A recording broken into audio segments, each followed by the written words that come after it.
Welcome to the Banker Lamp. Please enjoy the video. You already have the essentials: platform tools, device, and permission. First, plug in the phone and run Adb devices to confirm the connection. If it lists unauthorized, unlock the device and accept the RSA prompt. That authorizes your computer. Once done, type Adb Shell to open a remote shell session. You're now operating on the device's Linux-like environment. This direct channel lets you inspect files, run commands, and query system services without extra apps. Now that you're inside Adb Shell, try basic navigation. CD/SD card and ls to list files, or cat/proc/version to view kernel info. For app management, use pm list packages, pm uninstall, or mstart package/. Activity to launch apps. These let you test behavior quickly. Use settings get put to read or change system values.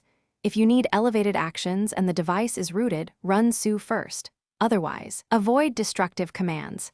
Make small changes, observe results, and proceed cautiously.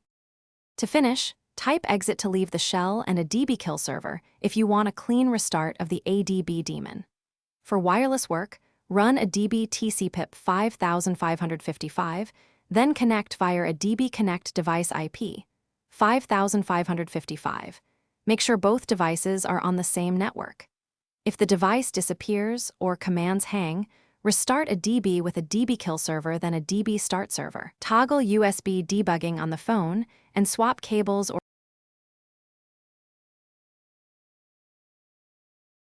Thanks for watching. If this was helpful, leave a like and consider subscribing. See you next time.